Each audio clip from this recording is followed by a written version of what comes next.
Breakdown.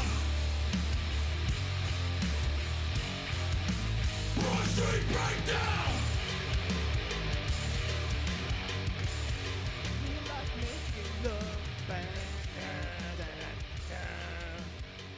Making love to you. Looking at you, Jackie Brown. Dun, dun, dun, dun. Yeah. And we're rolling. We are. Lot of mercy. Filipino. Janet Reno. Wow. Janet Reno. Okay. Okay. You're listening to episode 25 of the Broad Street Breakdown. Our first Thursday episode Hello, Thursday. following our first Tuesday episode. This is the new schedule until one of us loses our fucking minds. Pretty much. So yeah, what's the word, y'all? Thanks for listening. You can check us at broadstreetbreakdown.com. Email us. You can send stupid emails and stupid questions to info@broadstreetbreakdown.com.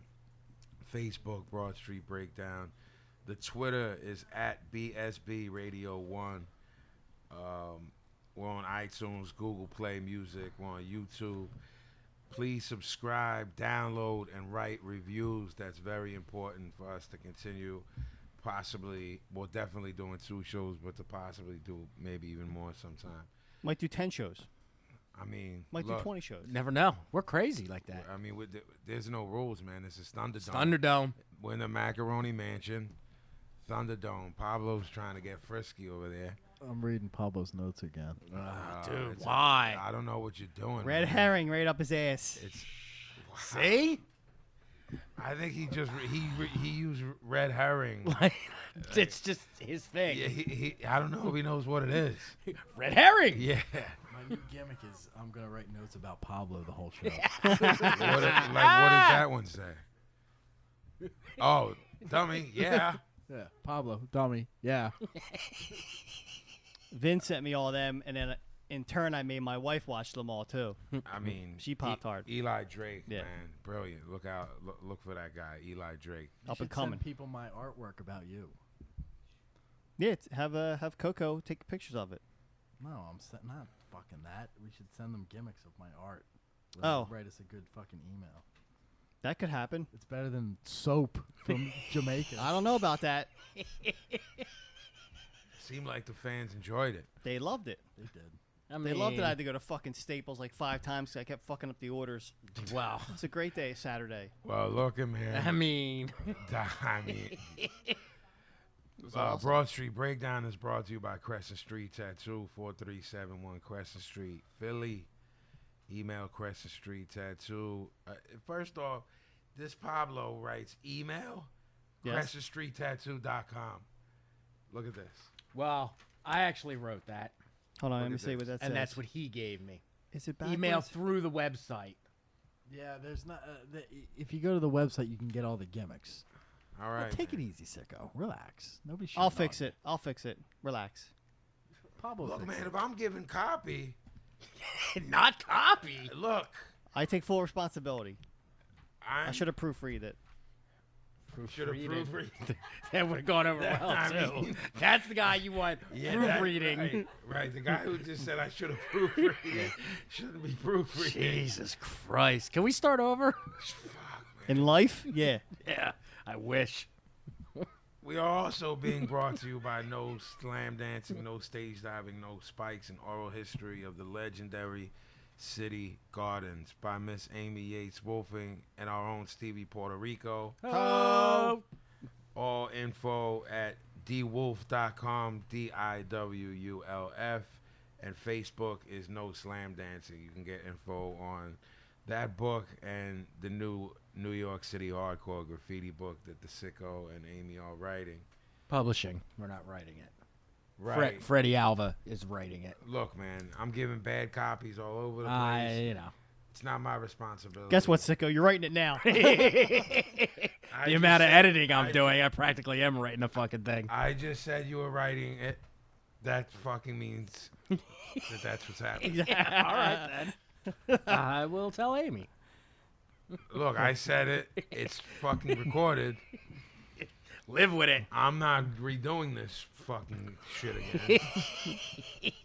Because I'm fucking cranky now. What? I'm with you. I mean, you know what I mean? Write the book, man. Yeah, sicko. Write the fucking book. We were fucking around. We drew some shit on the wall.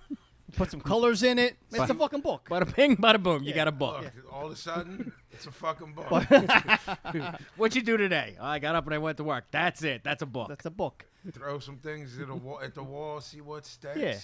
You got a book. We were taking the L to the fucking spot, and we drew on it, and that's the fucking There's book right the story. there. We drew on the gimmick. Yeah. We slapped a couple of kids around a little Yeah. bit. So yeah, I was the fuck was I watching the other night when I was saying, yeah, this is bugging me out. Remember I was watching something? I do, but I don't remember what it was. It was some kind of devil biz on the TV. I was like texting OG, like, yo man, this shit's a little bit, it's fucking with my head. I don't remember what fucking movie it was, man. Devil's Advocate. That was it.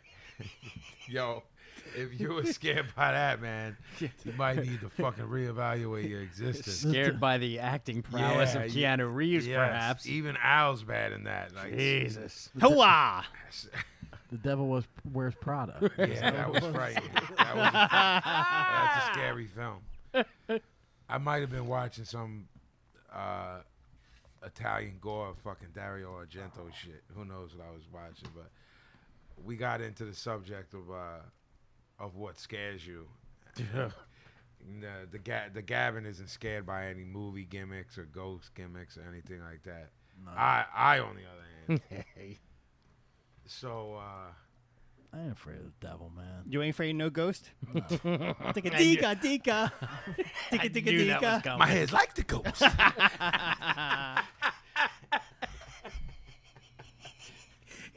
Don't cross the streams, Gavin. Remember that Ray Parker Jr. He's doing the fucking theme songs to every movie. Didn't you used to have that tape, but in like 2005 you still had the cassette? It Was that you? Yeah, it was like it was around when AOTP 12-inch came out. So like Right, 98, right. 98, 99, it was the single, and we would play it. And at one time, he's like doing ad-libs, and he's like, as the song's ending, there's an extended version, right? Like, you know how they have like the single version to sell, you know, to push the radio. 12-inch version. It's like 3 minutes long. There's an Yeah. extended John, and Ray Parker was like talking shit at the end. So he's like, I ain't afraid of no ghosts. Like on beat, he keeps doing that gimmick, and he's like, I ain't afraid of no ghost. My head likes the ghosts. My head likes the ghosts. I mean, So I'm like, listen, man, like if that's your fucking bag, have at it. I mean, your head likes the ghost. if his head likes the ghost, it likes the ghost. My head likes the ghost. Are you gonna argue with Ray Parker Jr.? I mean, not that hairdo. No. He Alright was then. the biggest singer during that time. That He had fucking- the Jerry Curl, what's it called? Follow the jerk. Mullet. Yeah. Ghost can't penetrate that. Nah, man, that's ghost. It's like Ghost Shield. That's like Ghost proof. It's like Ghost Off, Yeah. but Bounces right off. Ghost off. it creates like a gimmick, man. Like the fucking Force field. yeah, the force. Yeah. That's what I'm looking for. It's a force field of sheen. I just popped for ghost off. a force field of sheen. So go write that down. A Ghost Off. Any y'all see that Ray Parker skit on I don't really think them dudes are funny on Comedy Central. Key and Peele. Yeah, you saw. Sometimes they pop me. And Yeah, sometimes bore they me. got. You know what they did that's really funny? The Liam Neeson's. the Batmans. You can't fuck with the Batmans. Y'all saw the Ray Parker Lewis joint? Yeah, where yeah, he starts doing theme He's songs got to give it to going. every movie. Like Twister. He's doing the gimmick to every. Yeah, check that out if you haven't seen it. But we started talking about like, yo, what shit scares you or whatever. So we were kind of laughing at that and decided like it would be a funny topic, or serious depending on where it went. So the Sicko, on a less serious note, what is freaking you out? One thing that freaks me out beyond belief, and my apologies to Jackie Brown, but I fucking hate bats. Bats freak me out to no. I mean, first of all, they skeeve me. Yeah. But they genuinely scare me. Yeah. And I'm with you on both accounts. probably about 4, maybe 5 years ago, me and the wife were out one night and we got fucking hammered. And we came back home trash. Please tell me there was a bat in your house. I live in an apartment building. So we come up to the, we're on the 4th floor, come up out the elevator, and you come around the corner, and it's a big building. And it's a big building with patience, but that's not important right now. It's a really long hallway that goes all the way down. And we're stumbling to the door, and I'm looking all the way down, and I'm like, what is that little dot that's getting bigger and it was a bat that flew right at me. And like I screamed like a high pitched, and it was like a horror movie trying to get the key in the fucking door. Like, get in, get in. Sean's like, I want to see. I'm like, get the fuck in the house. So yeah, bats freak me out. All the movie juju, like they're fucking vampires. All that shit. Yeah. Don't ever want to see bats. They're like fruit fly bats. Yeah. They probably thought you were a cantaloupe, and they were like, dinner's here. Who is that? Is that Pablo's head you just drew? Wow, that's handsome. That looks better than the real head. Yeah, I almost said what it says on it, but we will take that and scan it. Pablo. I could frame that and send that out to Professor Pablo. That's You me. got to sign it. Yeah, I like that. Gavin signs one corner, Pablo the other. All day. Is there anything that I could say nothing, but like. I mean, if you say nothing, I'll tell people what's. No, I mean the two things that come to my mind are like bugs, insects, but that's really only when I'm inside, like on the couch. When I'm outside doing yard work, shit can crawl over me. I get primal when I'm out there doing the yard work. Primal. Oh, primal. Feral, if you will. Oh, okay. I do. I get right in there with the dirt, the animals, all kinds of stuff. Pablo, what about King Diamond? Well, let's not talk about that. Oh, not so big with the Dival voice now, are you? But I will say, if I'm like alone in the house and I hear noises, like there's immediately someone in there trying to get me. See, that doesn't bother. Stuff like that doesn't bother me. Yeah, that shit. Movies, like shit then like I have that to do the don't Joel scare where me. I stand up on the couch and look down the hallway, and I'm like, Yeah? I ain't scared, but I am scared. Yeah. And then you're like, never had and then you're that. like, what in the crib can I grab right now? And I'm like, this is me and the remote. That's it. Well, see, with me, I got guns, but if it's a poltergeist, Yeah, gun's not gonna do any good.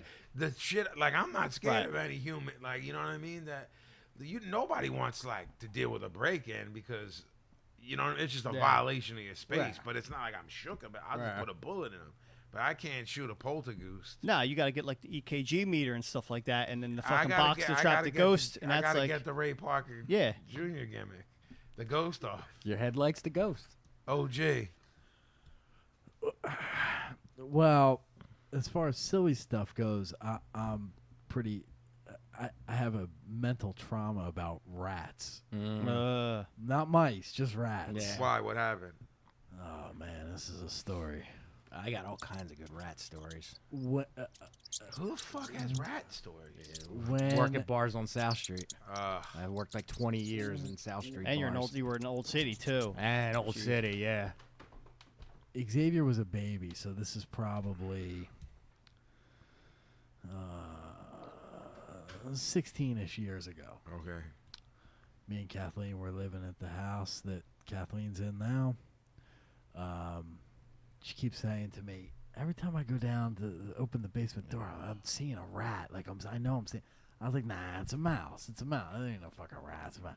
Well, the house across the street at the time was doing construction, and they gutted the whole house. Oh, That's what does it. One night they forgot to cap the sewer in there.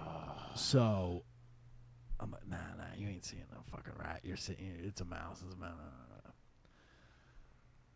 One day I open the basement door and there's a motherfucking rat. So I don't know what to do about rats. Apparently, rats are the city's responsibility. So you call this number and the city comes out and deals with the rats. Okay. Because it's a plague. They had by Yeah, law. They have like to you deal live with in the city, man. You get mice, you get fucking, whatever. But rats are a whole different ballgame. Yeah. My head likes the rats. They come out. They come out, and all they do is they put these black boxes down with poison in them, and they say, "Okay, well, the rat will fucking blah blah blah blah blah blah." Like, all right, man. Well, the rat. One day I fucking go downstairs and I turn on the kitchen fucking light, and this motherfucker was in the stove. His fucking rat fuck tail was hanging out. And I'm talking like this thing is 12 inches long. The tail. Yeah. Oh, fuck. I was like, what the fuck? So at the time, the guy who lived next door to us, his name was Nick. Nick was an old Italian Vietnam vet. Retired, went to the boxing gym every day, like bad motherfucker. Yeah. I say, Nick, I got a fucking rat in the house. What do I do? Hold on. Goes in his house, comes back out with a block of wood the size of this table, right? Uh-huh. With a fucking old school fucking spring trap. Oh, shit. He's like, you take this. Did you put cheese in it? You put cheese in it. You put it in the corner of the fucking thing. It'll catch him. Always catches him. This trap killed fucking 45 things when I got back from the war. Fucking. Yeah. So, all right, Nick, I'll fucking set it up. Put the fucking peanut butter on it or whatever the fuck. Took me, this thing was so fucking old and big and fucked up that it took, effort to pull the fucking gimmick Popeye back. gimmicks. Yeah. Put it up, but go to bed. Wake up the next morning, Kathleen had gone to work. Xavier was a baby, so she had gotten up with Xavier before she went to work, and I was taking him back. He ate, and he was going back to sleep, so I'm like, I'm going back to bed. I'll go back to bed. Pick him up from her. I'm halfway up the steps, and I hear, wham! I was like, the fuck was that, man? It sounded like somebody shot a gun in the kitchen. Yeah, of course. I fucking look down the thing, and I see the fucking half a fucking rat there that's as big as a fucking dog. For real. This thing was fucking huge, man. I never told you this story? Never told me either. Yo, man, I'm getting traumatized by it, so I think I would have remembered. So I'm like, fuck. Actually, Kathleen had not left yet. She was getting ready. So I said, you got to take the baby.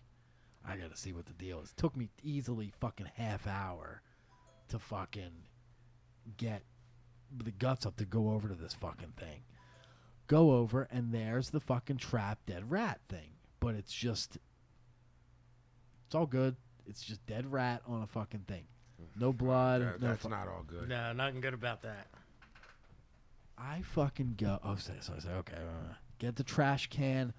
Fucking put the trash can next to it. Get a fucking broomstick so I can pull this fucking thing across the way. I like that. And put it in the bag so I have no fucking contact. You know what I mean? Yeah, of course. No fuss, no muss. Put it over the thing. Start pulling it across, and its entire guts and fucking heart and liver and fucking everything spill out all over the fucking counter as I start to pull it across the thing. It was the worst thing. To this day, I still once in a while have a dream about it. Oh, my God. Yeah. So now, not only do I have to clean up this dead rat and the fucking table-sized block that murdered it, but I have to now clean up the fucking guts and whatever it ate for the past 5 days. And yeah, it was bad fucking news. One of the bars I worked at, the one on South Street, had such a bad rat problem. we had this one cook there, and anybody that's worked in the bar business knows by nature cooks are just fucking lunatics. They're crazy, whatever it is. So I worked as a bar back, so my whole shift was going down in the basement where the rats were, and you literally had to like stomp and clap as you're going down the steps because you couldn't see the floor. It would be so covered with rats, and you'd need them to. The only way I did the job is because I was so high on dope every night when I was in there that it didn't faze me. It didn't care. And So- you were giving handies in the basement too, Hey right? now. So I come in one day. For a shift. It's like 4 p.m. on like a Tuesday. And there's like maybe 2 other people in the bar. And, you know, I get my shit together and I go downstairs and I'm not paying attention. And the basement had like a drop ceiling. Yeah. And I'm walking and something almost hits me in the head. And I look up and it's a fucking rat strung up by its neck hanging from the ceiling.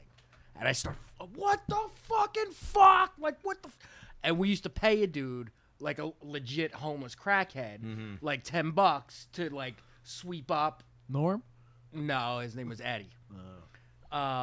You seem disappointed, wasn't it?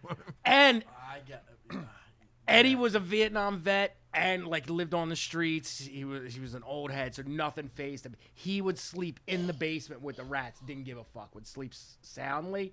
And so to fuck with him, the cook, the crazy one, would take potatoes and roll them past him while he was sleeping, and he'd wake up and freak out like he was a nom because he'd think it was the rats. So this fucking rat carcass is hanging, and it's got little, like, cocktail toothpicks just through its body. I'm like, what the fuck? I'm looking for the manager. Nobody's around. The fucking cook is standing at the top of the steps, and he's a big fat dude. He's laughing. I'm like, what? You think this is fucking funny? He's like, yo. Now his fucking rat friends are going to see his rat body, and they're all going to leave because I sent him a fucking message. And he wasn't joking. Like, he seriously thought the rest of the rats were going to see the body. And They were going to take a picture and be scared and be like, send oh, a text. Yeah, send a text to all the other rats. I better go to yeah. the next bar on South Street because this guy's out to get me. So, yeah, dead rat hanging from the ceiling. Yeah, so I'm not with that either. Vin? I'm scared of coleslaw. They know it to Penrose. Don't even bring it out. Yo, to us. man, I skeeve coleslaw, Look, but I don't know man. that I can say I'm scared of it. that shit, I wouldn't have said it before, and I realized that I'm scared of it because you could have something around me that I'm like, yeah, I skeeved that or whatever, and see the food that I skeeve in front of me, I'm like, yo, that's foul. Mm-hmm. If that shit comes near me, man, if someone at my table has it on their plate, I'm running for Z Hills. I can't. But do you have nightmares that coleslaw is attacking you? Or you're just more of worried you don't want to be in the same room? I don't really have that style of dream anyway. Meaning, say I was scared of rats, I wouldn't have a dream of you know what I mean? Like, you know, everyone's wired differently. So let's say I am scared of rats, by the way, but I don't have dreams of them coming after me or something. But my dreams are always more like your coleslaw doesn't have feet, and it's like, we're gonna get you, Vinny. No. We love you. Wow.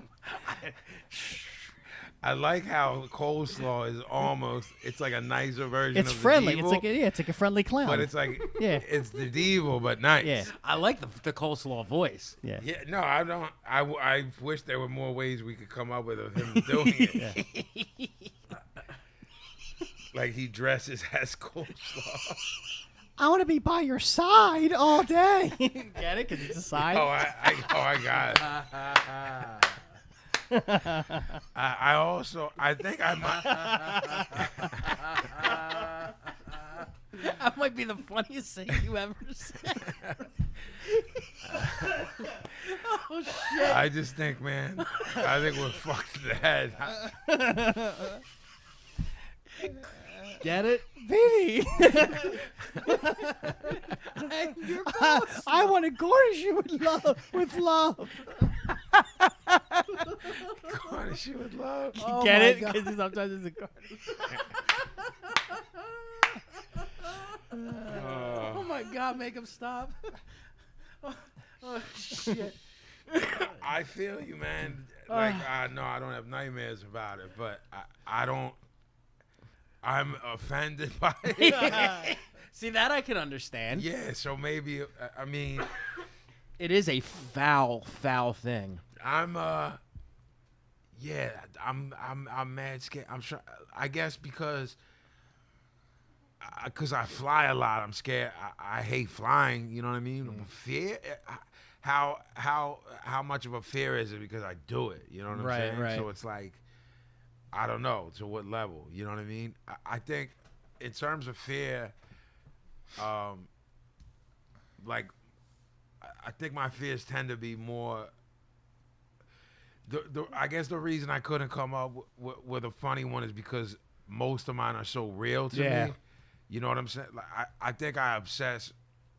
I spend a good portion of the time. I'd love to know how much because it's such a big part of my life. But just obsessing over death, man. I was gonna say the same exact thing. Obsessing over death. I definitely had long periods where I was wrapped up in me dying, but it's definitely wrapped up with a loved one. Yeah, absolutely. You know what I'm saying? I lost my pop. I was 10. I lost my step pop in like 2009. But I don't look back in younger years and think of being, even though death was around me, of being as obsessed as I have been for the past probably 10. You know what I'm saying? Where it's consistent. Like, if my mind is able to, when your mind is racing, you know, if you're a writer, obviously, if I'm not writing, recording, wrapped up in a dope movie, not just anyone, because if it's corny, my mind will start. If I'm not wrapped up in something, you know what I'm saying? Like, I know we're all wrapped up in the night of something that is really making my mind work or that I'm invested in, it can get my mind off it. But if I'm just sitting there, man, fucking around, texting y'all, fiddling around on my phone, my mind goes to dark places, and that dark place is death. And I don't know how normal that is or how abnormal that is. You know what I mean? Because I know people who just seem like their whole shit feels like life's a breeze for them. You know, not that they don't have problems, but it just seems like it's water on the duck's back. You know what I mean? Well, let me ask you this. Not to get sidetracked into a whole religion thing, but you have a faith and you believe in an afterlife, I'm asking?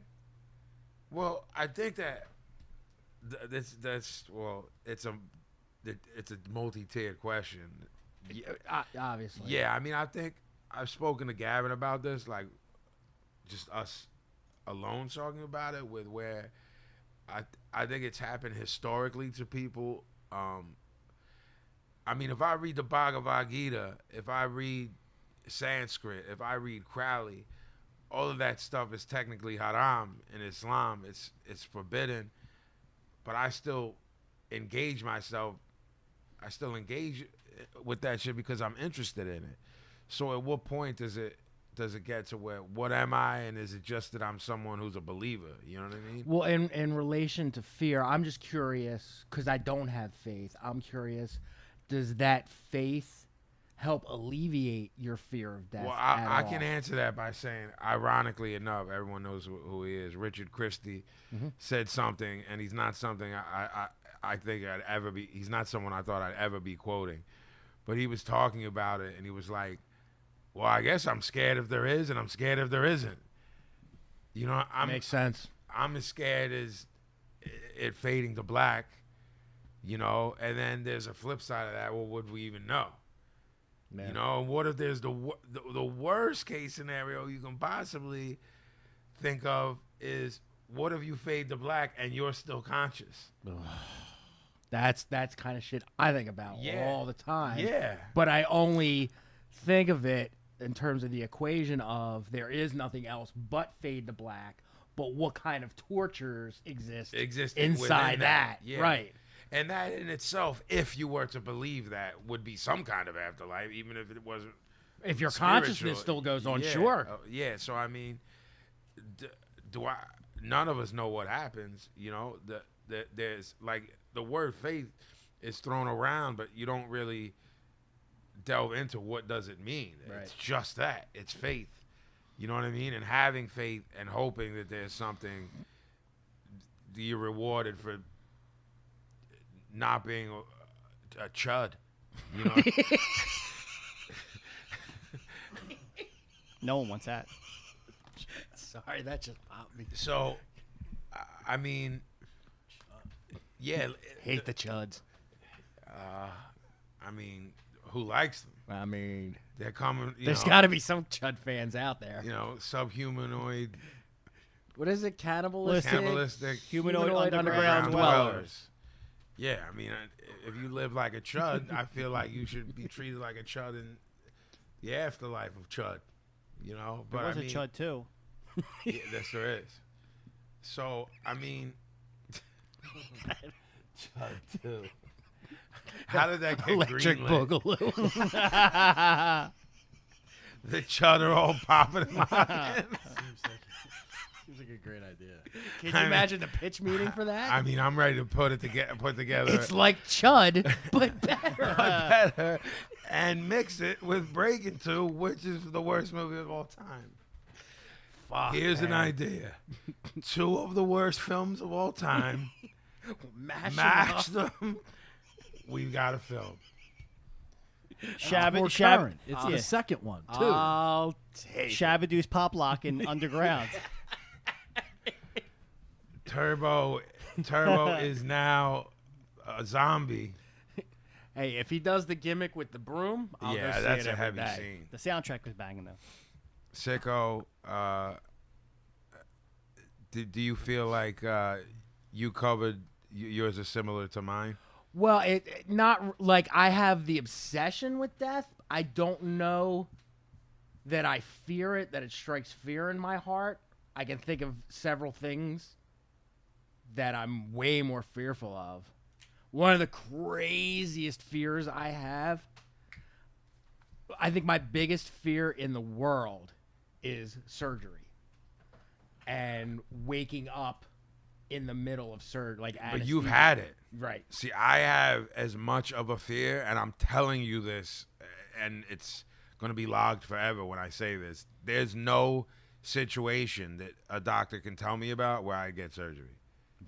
If they tell me you have 6 weeks to live if you don't do this, Yeah. but if you do, you'll be fine, I'll just be like, peace, I'm out. Well, the first 2 times, That's how scared of it I am. I didn't have, like, I was unconscious. I was rushed in, so I had no idea what was going on. Uh-huh.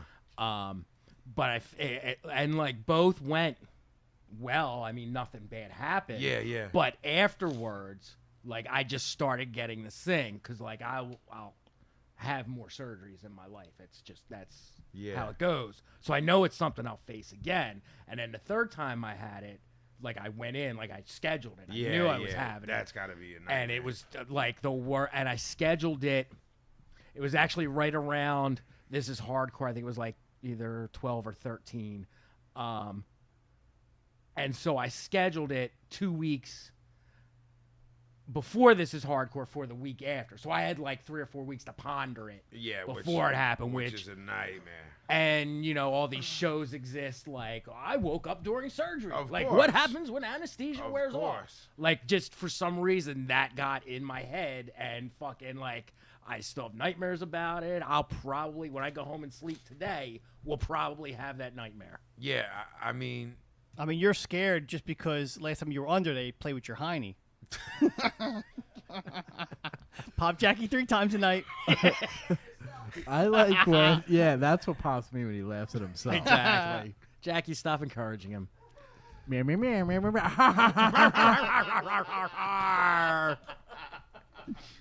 He like barely finishes it. Professor Pablo is a bot. I have none of these fears.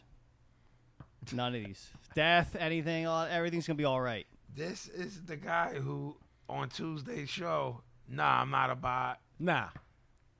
I just... The historically, all the men in my family have a false sense of security, so we think we're going to be all right no matter what. Like, roll with the punches, everything's great, going to live forever. I mean, I envy that. I mean, sure. So you're saying you have no fears? I've had 2 surgeries and I'm fine. And I did the thing where I'm like, They took that fucking Yo. brain out. yeah. His fucking frontal lobe is gone. Hey, I'm a happier man for it. Hey, I mean, Ignorance is bliss. I ain't mad at it. You have no fears though? No. Nothing. Nah. Yo, this dude is fucking off the rails. I'm not Like He's none like of- evil Knievel. None Yeah, of the things you guys, I none of mean- the things you guys are scared about, you can control. So there's no reason Well, to that's be scared. what's Yeah, but scary about it. That's the fucking fear, man. Like where that yo motherfuckers who do the can't control. Don't worry about things you can't control. That's why I'm worse. worried. That Yeah. makes it worse. Like if you kick up a conversation with someone, if you're flying alone and someone else is, and I don't know. I've mentioned to people before, like, yeah, I'm scared of flying. Like, well, can't control it if it's going down. I'm like, motherfucker, that's why I'm shook. I mean, is that supposed to be comfort? Like, I I don't don't know. understand that logic. I don't either. And he just Like, when it's your time to go, it's your time. Doesn't mean I'm accepting it or No. happy about it. no, not at all. Why are you laughing? The picture? No, You're a good artist, Jeffrey. I didn't know how good you were. thanks. OG? Anything? I don't have a fear of death, but I have a fear of Me. Fucking kill you. Work you over. He is on tonight. What did he say? Work you over? Work him motherfucking overtime. Jesus Christ. Why is all of his slang like Bachman Turner overdrive. it's like 1982 like movie guy slang? I'll work you overtime. What did he call my gun the one time? Packing? Packing heat. Packing heat, packing man.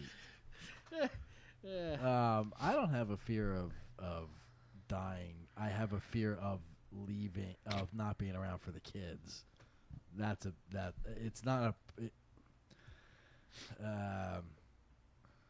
I don't have a fear of the process as much as I have a fear of the aftermath of Like it. what you leave in your wake. Right. Would you come back to haunt me if you went early? Jackie, what's up with you tonight? Did I get her again? Take it. Did I get her again? Yeah, Yeah, he that's did. 4. 4. Would you come back and haunt? I will. I have a list of people I'll come back and see. You'll No be one shit. of them. There's a list. I think Jeff would be a friendly ghost. I don't think he'd be immune. Uh-oh, He's I not smell a sitcom. Hold up, let me write that down. Jeffrey the friendly ghost? Yeah. What was He helps the people with their move- problems. What was the TV show? Sheer bliss. What was the TV show where the dude moved into the spot and a ghost couple? Beetlejuice? They were already there. It was their house. No, That Winona Ryder moved fucking in. sitcom, man. I'm blanking on It was that. like the 70s. That John was Small Wonder, right? With Vicky? Yo, one of these days we have to do an episode dissecting the insanity of the show Small Wonder. I mean- and how it ever came to be in existence. They were like, look, robot girl, gay brother. How can it go How can wrong? this go wrong? It had to go 3 seasons, The right? lowest budget, the worst production values of any TV show in history. What are you talking about, Deco? Was the brother legit gay? Shoot. I mean, we all knew, but was he? I don't think he was was it supposed addressed to on be. the- oh, okay. Oh, like on the show, was his Yeah. character? Yeah. Nah. Nah, because he was too young. Yeah. Like, to where they and it would was make too that. too bland of a show. Yeah. Where it would but be it, any. but wasn't he like. There was enough excitement with the robot. Yeah. you know, sibling. I mean, Vicky was. Remember You know, when she overheated and she was bald? Remember? Kinda. you know what I do remember? Do you remember the snot coming out of my nose? That was nice. I do. You remember fucking that weird house we were at? I don't remember if it was the South Street house, but you and fucking Ian, God rest his soul, doing the fucking the Small Wonder robot skit. You just like acted out a scene, but Ian was so crazy he decided to just take it over and did fucking Vicky the robot for like the next 2 months. I remember the same night concocting a script in my head where Rodney Dangerfield was in the movie Seven. Oh my gosh. Yo, I remember that. remember that? Fuck. So I was doing Rodney within the story of Kevin Spacey being the murderer. I was like, oh, I tell you. Look at her head. What's in the box? It was, I mean, good God. Jesus Christ. It But was we're a off horror topic. scene. We are. I mean, he has a horrible ending too. If you want to hear the legit story, Who? the Small Wonder brother. Oh, word? Yeah. Oh, I want it. This is from IMDb. After Small Wonder ended in 1989, Jerry endured tough times. His ex-stripper girlfriend gave birth to their son when he was just 19 years old in 1992. Him and his girlfriend spent all their earnings from the show, and the relationship ended after the money was gone. He worked as a waiter in restaurants but suffered health problems. He ended up sleeping nights in a homeless shelter or under a bridge. Dang. When his mother had a heart attack in 2012, he took care of her and started rebuilding his life with his wife, Michelle. Oh, so, So- it ended all Happy right. ending. I mean, that only leaves us to 2012. Yeah, wow. 4 years. A lot could happen. A lot could happen. Shit, man. I mean, Vicky got all the love on that show. Did Yeah, they but tell shit you was what- going to happen that way. What happened? He still had to be getting residual money. What? I don't know. The deals they signed were The probably. people we talked What to happened say, to Vicky? let's find out. She might have married a robot, for all we know. Her gimmick on the show, Vicky the robot. It's her thing. Yo, like you need to be told. I think her character's name was Vicky T. Robot. Yo, Yeah. this Gavin did a That's heavy. look at. Is he getting hit by lightning? That's my brain exploding. She's got a good bio. After Small Wonder ended, she made various television appearances and was even a guest on the 700 Club. She's one of them. Tiffany She got the yeah. Jeebus. She later received her bachelor's degree in psychology from a prestigious college in California and has become heavily involved with children and young adults as a counselor in San Diego, California. What is her real name? Tiffany Michelle Brizzetti. She's a Paisan. Okay. I mean, robot Paisan. I mean, She was robot born Paisan. She was born in '74. She's younger than I am. She's 42. Very good. Please make some brunch. Yeah, that party, Vin worked that gimmick all night. You fucking jerk off. How do I amuse you? What am I, an asshole? Not for nothing. But your sister's a hooer.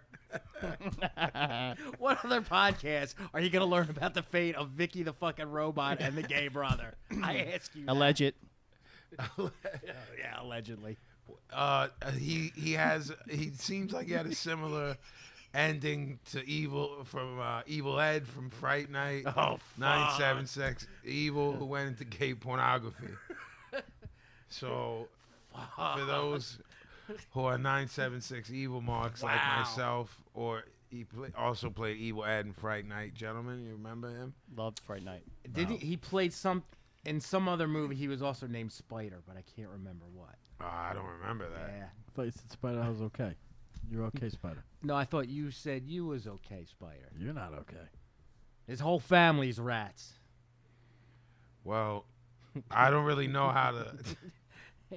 I mean, So the Gavin has no real fears. no, that's not true. If we're talking, I'm just not afraid of death. Like that, Yeah. I'm not afraid of the process of dying. But I have plenty of fears. Yeah. Sure. Such as? Bridges. I didn't know I that. got that. I mean, I have that. You think a bridge is going to attack you in your sleep? Yeah. No, I think it's gonna crumble as I'm crossing it. I don't like heights. So I'm bridges. Terrified fall of into that. heights. I'm terrified. I mean, I'm more scared of like the Holland Tunnel than I am of the fucking GW Same Bridge. thing. I don't I'm like I'm the more Holland. scared of the tunnel collapsing Yeah. than I am of a bridge. Yeah. I get that right because I ride the subways a lot. And just always terrified of Yeah. fucking tunnels caving in. But subways don't bother me. Yeah. Like, I'm all fucked up, bothers man. me. The Certain things fucking bother me. Certain the things sandwich, yeah, the shit's whack.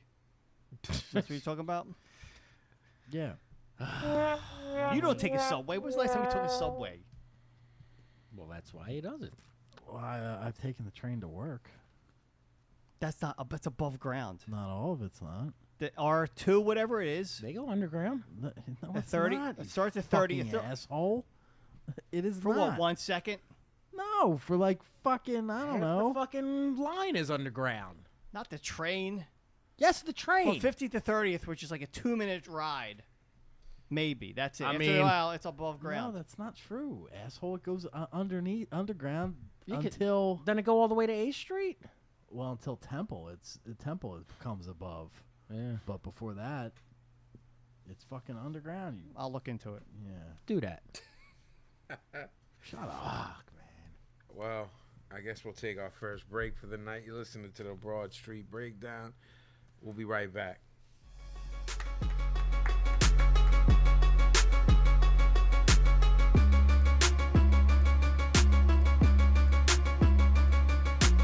This is Gore-Tex, a.k.a. Gore Elohim. When I'm not transporting these sex workers in the back of my 87 Maxima, I'm listening to Broad Street Breakdown all fucking day.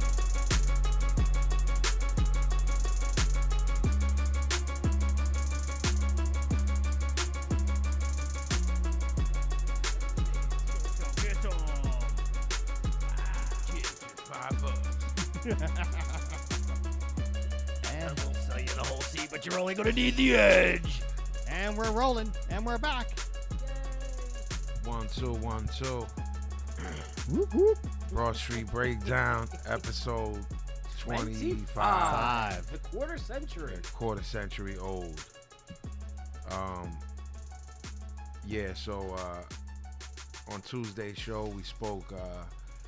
There was some, a little more than some. There was an influx of insanity over the Brock Lesnar Orton finish. A lot of marks losing their minds. A lot of marks losing their minds over the heat backstage between Jericho and Brock Lesnar, and a lot of heat with Seth Rollins on in a SummerSlam match with Finn. And Finn, what actually happened, OG, to his shoulder? It's torn rotator, something like that. I'm not sure. I read it, but I wasn't familiar with the injury. But heads were losing their mind because I guess people, they were naming times that people got hurt. That he working worked with with Seth, yeah. So the thing is, first of all, you got to remember that we hear about this now a lot more than we used to back in the day. You know, motherfuckers were getting hurt all the time, but there wasn't the internet. Everybody wasn't, quote, smartened up.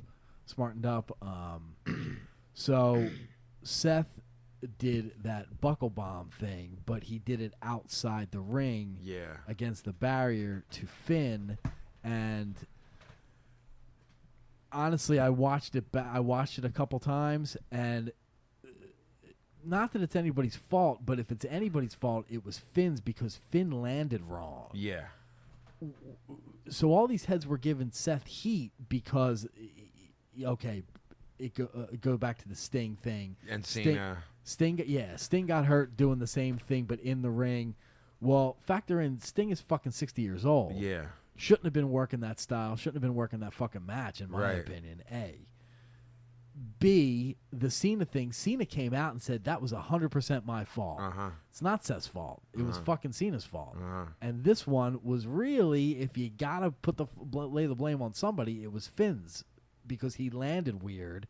He didn't flat back it. He kind of twisted midair. Absolutely. And his arm landed over the barrier, where the rest of his body kind of landed below it almost. Yeah. Yeah. So it knocked his shit out, and then Finn popped it back in. Yeah. And went for another 15 minutes or whatever. But maybe the popping it back in, and again, the fault doesn't necessarily lie on him, but maybe popping it back in did the injury. Yeah. Maybe, who knows what happened. But to say that Seth is at fault for this, you're fucking wrong. And anybody who thinks that Seth is not one of the top fuck. I mean, at least 5 workers Abs- in the a world thousand, right now. Maybe top 3. but Yeah, definitely man, top he's 5. fucking flawless, and you guys need to get over yourselves, man. These fucking marks who think they know something, like, yo, the style that they work, it is what it is. You want to go back to fucking Hogan and Warrior? Okay, then fucking nobody's gonna get hurt, but you're gonna be bored out of your fucking skull, man. Yeah. Well, I mean, there was definitely, there were some words that were being thrown around. Reckless, I heard, and I don't see him being like that at all. No. I mean, that's not something that describes that kid to me. You know. No. I mean, and he I don't know. I think it's real easy to sit there and do that sort of thing.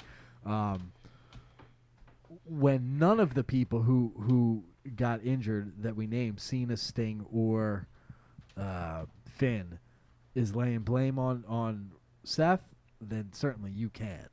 Yeah. You know? So you want hard hitting style, you want stiff shit, you want fucking snug. Well, that's what fucking happens, man. Go back to fucking you know, you can go back as far as you want, and there was motherfuckers getting hurt every fucking night, but you just didn't hear about it. There's 2 things that happened back in the day. You didn't hear about it, and those dudes were such goons / uneducated. They would just work through it and end up crippled in 5 years. Look at all these old heads now. Harley's in a fucking wheelchair, man. Yeah, I mean, Harley's the fucking hardest dude in the fucking world. He's in a fucking wheelchair. You know, look at the old heads. They're all fucked up, man. Yeah. So this is nothing new, and you think you're hip to something, you ain't. I'll tell you that. Well, what do you think about what's going on with the Heath Slater thing? We've been fans of his for a long time now, and saying he's money for a long time now. He's been money for years. He's absolutely fucking brilliant. He's gold on the mic, and the shit they have him doing now is finally getting over. Yeah, motherfuckers were chanting for him. Yes. During other matches on SummerSlam and other promos. Forget it. He's fucking brilliant, and I don't think there's many other motherfuckers who could pull off what he's doing right now. I agree. Love that dude. Always did. They also, in the past, when we were a fan of him, they were trying to bury him with shit gimmicks, and we still were marking for him because he was finding a way to get over. I mean, at least with us. Would you agree? He has potential to be a top guy, and I don't say that lightly, but he has potential to be a top guy if they let him do it. I mean, he can work his ass off. Yep. He can. I mean, he can bump all day. Who's as good as him on the mic right now? There ain't many. No. There really ain't many. There's a few. Yeah. Bray. Yeah. And Steen. Yeah. Jericho. Who's fucking hilarious. I don't know. Me either. Like a very few. I mean, Paulie, but he's not a worker. Yeah. I mean, Paulie, we're talking best of all time. Yeah. Eli Drake. Yeah. Yeah. Dummy. Yeah. I think that, Paulie's in a whole nother level. Bray has potential to be at that level. I see Jeffrey. I see Vinny. I see Dumb E. Yeah.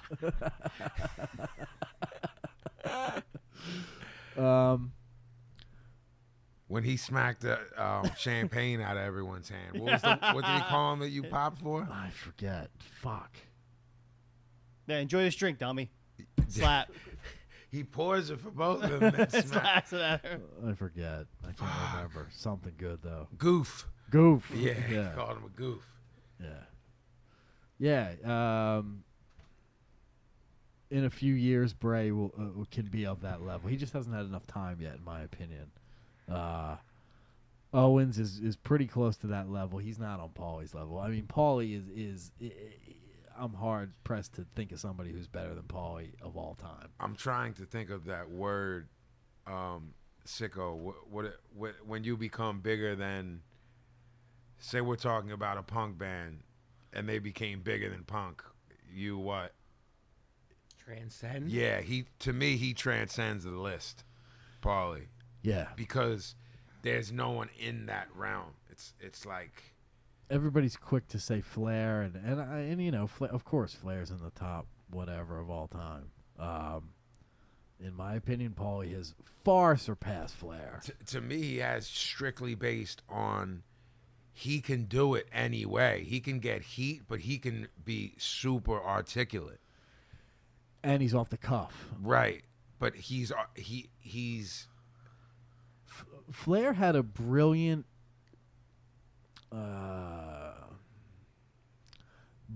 gimmick, brilliant space that he was in. He didn't venture far from that comfort zone of his, though. Nah. Paul is able to adapt and sell regardless of the situation. He can put motherfuckers in seats. Yeah. And that's there ain't many motherfuckers who can do that. Maybe Cactus in his prime, Dusty. Yeah. Paulie. I think Bray's that good, but you said they haven't let him loose yet. Maybe Right. maybe they never will. Right. He just hasn't. I mean, he's still a kid. Yeah. He's what's he 27?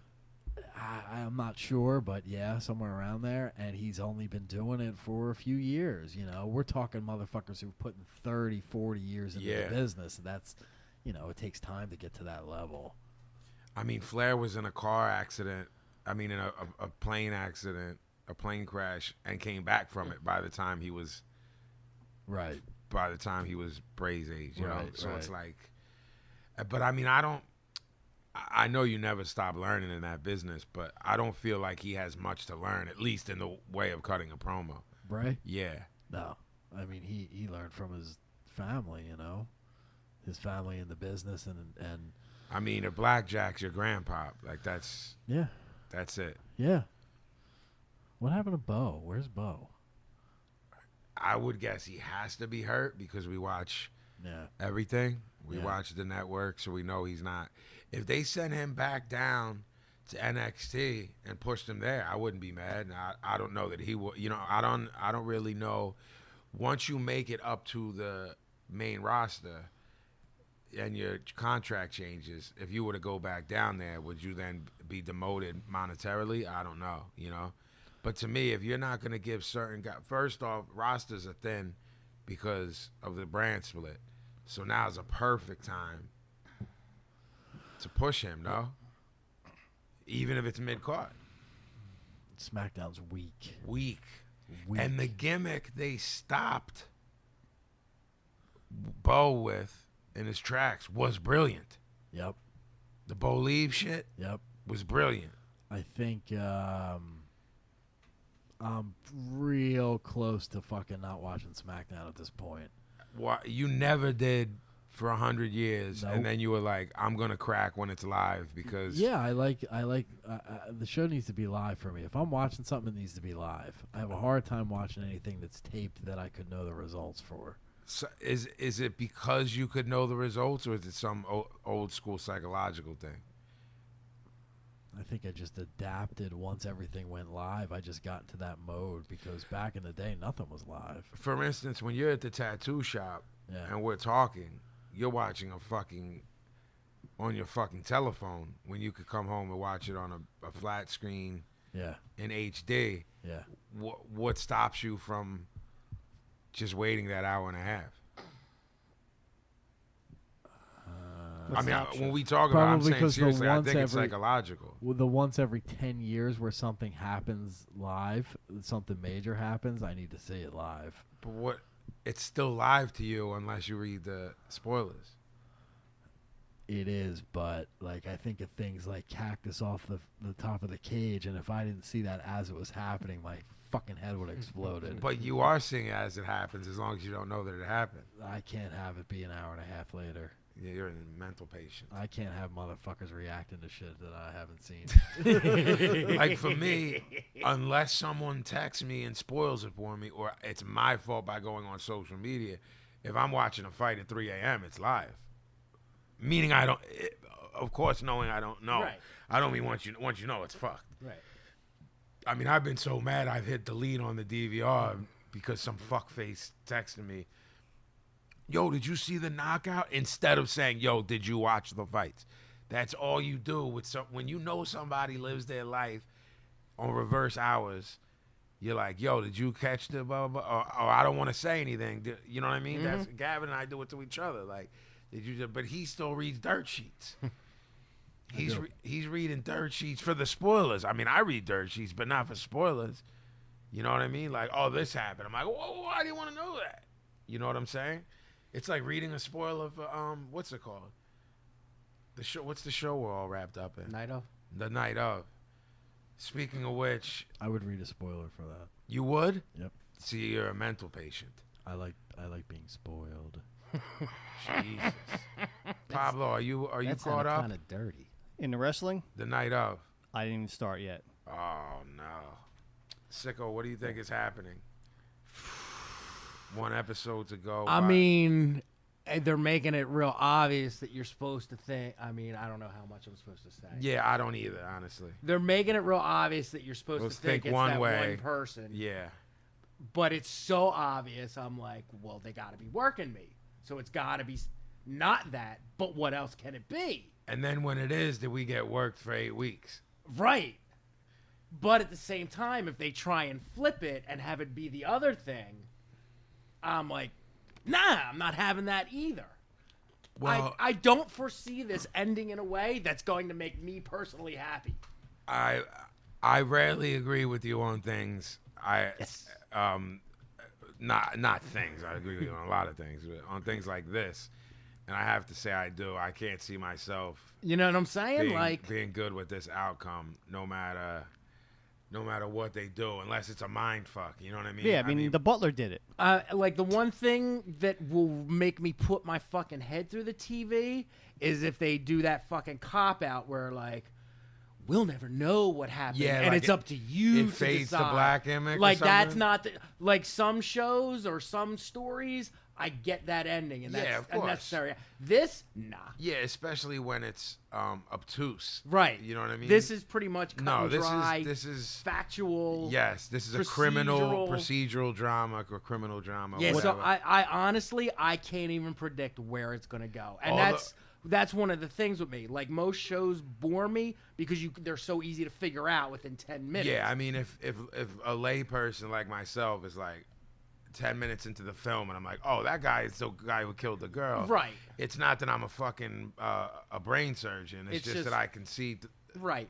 You know, the classic story arc here. Right. I don't see that with this. But the one thing I can say, whether or not wherever it ends up being, is that I can get caught up in good acting and good performances and stuff like that. And I think they've been amazing. Spot on. Bit parts like the district attorney woman who's been around for 1,000,000 years, and I haven't seen her in 1,000,000 years. Yeah. She's killing it. OG, you have any feelings one way or the other of what's happening? Or? I have no idea. I had a bunch of theories throughout, and I don't. At this point, I gave up. Like I'm super into it, but I'm not trying to figure it out anymore. I'm just watching. Yeah.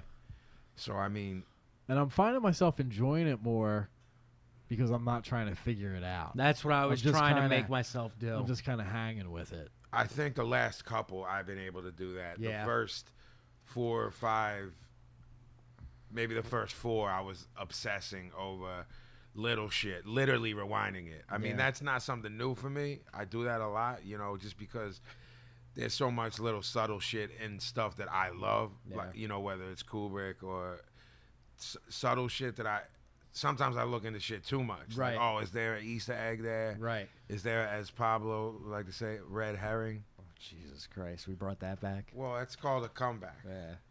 Breaking Bad was like that for me. That had me rewinding. A lot of red herrings in that. Every scene. Y'all all watched that before I broke, because I did the same gimmick I'm doing with The Wire. I was like, I'm not watching this. Oh, really? Yeah. And I didn't know that. Yeah, like I caught. How many seasons did there end up being? Like 5.5. Okay, so 1 through 4 I didn't watch live.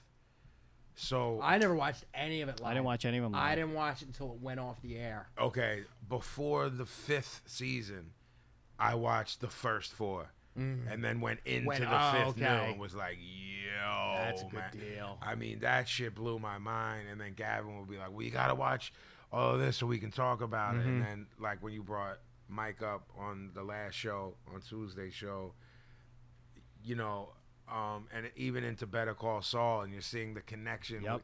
Gilligan is such a brilliant guy, man, you know. And what's funny to me about him, and this applies to other art and other artists, is seeing how unassuming he is. And if we met him at a bar, I wouldn't leave being like, that guy's a brilliant mind. He seems, I mean, he's well spoken. I would think of him as a bright guy, but not someone capable of that. Right. He's kind of a hick. He doesn't seem artistic at all. He seems like if he's any kind of genius, he's like a math nerd. He seems like a dude who would crack some fucking math code to fix a car. Not I mean, plot out this genius, brilliant story. No, and I've been an Odenkirk fan.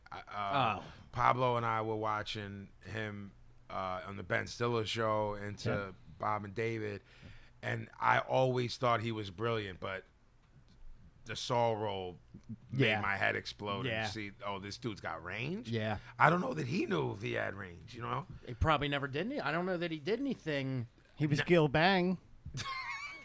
Porno Gil? Yeah. Yes. The Tabasco finger? Right up there. Gavin's half asleep, which I'm envious of, because he's going up one flight of stairs in the Macaroni Mansion. We're not. We're getting into hot cars. Hot cars sounds like a gay. Lube me up. Oh my God. Hot cars lube me up, he said. Hot cars! It sounds like a song. Lube me up. Hot cars! Yeah, it sounds like a Pointer Sisters. That was an awesome video Like in the 80s. Pointer Sisters 85. Or like a Loverboy Rock Out 87. Could be. Red leather suit. Right, all day. But yeah, we ventured off here into TV. But yeah, I'm putting the night off over big time. One more. One more to go. And then we know from the fact that it was based on a British series that they're not going to pull the old, we're going to do another season. Right. It's ending. You know what I mean? Which, of course, you get sad with, but I'd rather something end properly. Absolutely. Than extend. So I'm kind of like going into other great TV stuff. I kind of feel that way about The Leftovers. Like, I don't know if I really want a third season. Well, like, it's definitely the last. So I know. Nah, I do. I mean, I do, because I know that they see a light at the end of the tunnel, and I respect that vision. I'm hoping. If they were like, it's open-ended depending on ratings, I can see that turning to shit. Yeah. But the first 2 seasons have been a complete mindfuck. I mean, they're so close to absolute perfection. Yes. Like, I can't see anything coming along and being anything but a disappointment compared to. I understand. You know what I mean? I understand that. Like, how do you get better? How do you get better than Sgt. Pepper's? Right. Yeah. Right. Yeah. I remember the bathtub one. Gavin watched it before me. The fucking the hotel. He comes. Yeah. Yo. Gavin watched it live and was like, "Yo, man, like, I don't know what's going on with you, personal wise, but like, your head better be in the right. You better be in the right headspace, because I'm a zombie right now." Like, I was like, huh? it's like 4 a.m, so I don't give a fuck. Like, I was sobbing for hours after watching that particular episode. Yeah, man. And there are like 2 others. The last episode of the very first season fucked me up, like, beyond belief. There hasn't been many that didn't. What? Sissy. There hasn't been many that didn't fuck me up. I'll keep it on it. True. It's so. I mean, that I wasn't even hip to that Justin Theroux dude before. No, the me show. neither. Like, no idea idea what he did. Has he done anything? I just know. I think he bangs or is married to Jennifer Aniston. Right, but I mean anything of note. That's all right. That's an all right job. It's okay. It's, it's not. That's not doing me any good. No, it isn't. But Professor Pablo should be at work finding out what else he's done. He's useless as tits on a bull. He's making notes. I like everybody on there. I like the girlfriend type chick, Amy Brenneman. Maybe. She was in Heat. I thought she was good at Heat, but she does good on there. He was in a bunch of movies. Carrie Coons.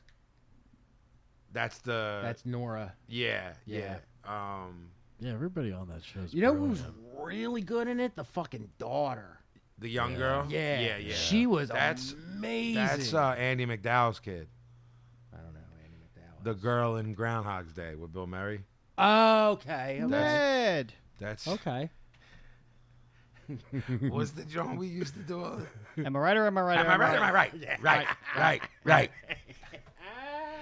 Yeah, that's her daughter, and I did not know. Nora's brother, the preacher dude, is heavy as fuck. Yo, fuck, man. And then, I mean, I want answers in the last season. Is all I'm saying. No, there's no answers to be had. Give me one or two. You'll never get an answer. Yeah. That's completely beside the point of the story. It's There's no annoying. need for it. What do you annoying. need answered? It's annoying. I'm with Pablo. Give me one or two. Give me something. Tell me what fucking they said to the John, what the mom said before she died. Not who's Campbell. our Who the boy, fuck's the black boy? Aerosmith's daughter. Holy Steven Tyler's daughter. Which one? What's her Liv Tyler. name? Liv Hug Tyler. guy? Yeah, Holy Wayne? Wayne. Holy Wayne, fucking heavy as fuck. Holy Wayne was a complete fraud. Yeah. You know what I mean? He's just another unrealized dream. Yep. He's a missed connection. Yep. Everybody's looking for that easy fix to solve their pain, Yep. and they'll buy into it, but then they realize a week, a month, a year down the line, that shit don't hold water. I'll, if I hugged you out, sicko, you'd be cured. Yeah, but it'd be a whole different reason I'd be cured, baby. So I'm going to put my wife over real quick because she does a podcast, Right. and they're doing The Leftovers. They're in the middle of it. I remember you because she was doing The Wire, and Right, they I'm finished not that hip up. to it, so I didn't. Yeah, Right. Yeah, I would like to hear The Leftovers. So after that, they started doing The Leftovers. They just finished the first season. So I told her, because I've been listening to it, I was like, I'm going to rewatch it with you. But she does it week by week. And as soon as I watched episode 1, I'm like, fuck you. I did the whole 2 seasons in like 2 days. Yeah. So I'm sure. This is on the on-demand gimmick? Yeah, but you know what I do? I watch it through HBO Go on the smart TV. Okay. And the picture is fucking beautiful. It's crystal clear.